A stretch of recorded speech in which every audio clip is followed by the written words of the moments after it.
Hello Virgo, thank you for joining me for your monthly forecast for February. This month is going to be hugely important for us all.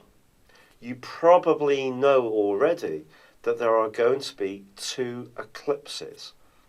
The lunar eclipse of the 11th and the solar eclipse of the 26th. But these two are going to be interacting with one another. And this is going to provide a backdrop of energy for the next 6 months. It really is that powerful. For you, the month begins, I feel, with you getting in touch with the part of your nature that can be super organised and really grappling with life's details. This is going to be boosted from the 7th when Mercury moves into this area too, joining with the Sun.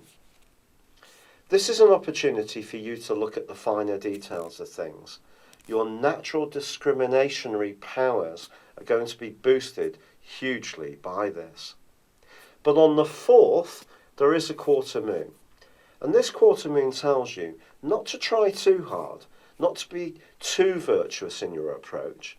What you need to do in the following week is to set yourself some realistic targets, prioritise the things that are really important and focus on those. Don't try to spread yourself too thinly. On the same day, Venus, the planet of love, moves from where it's been for the first 3 days of this month in a beautiful part of your situation into a deeper, more passionate area, joining up with the stormier, more masculine energies of Mars. These two are going to be broadly in contact for the rest of the month. They're not in conjunction, which would be very powerful. But if we look at the midpoint between Venus and Mars, then that itself is going to be very helpful to you. This is going to aid you when it comes to grappling with any practical issues to do with long-term finance and business affairs, and also any deeper emotional or romantic strands in your situation. Now, if you're footloose and fancy free, Virgo, this is going to give you a real desire-led vibe. And this is going to be very important throughout the rest of February.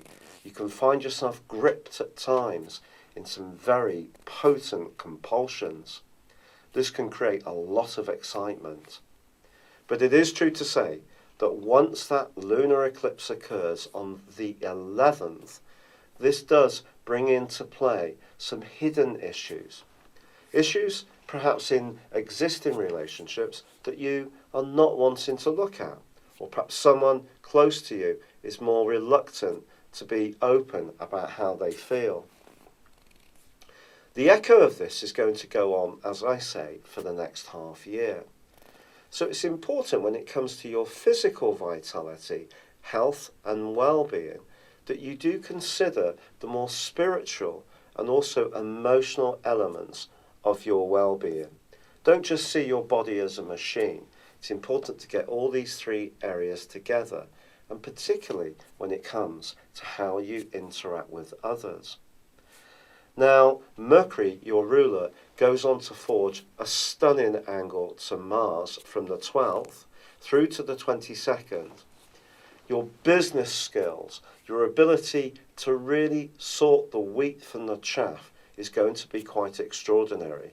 And this can see you making great progress if you're trying to sweat more from your assets or earn more money from being more productive.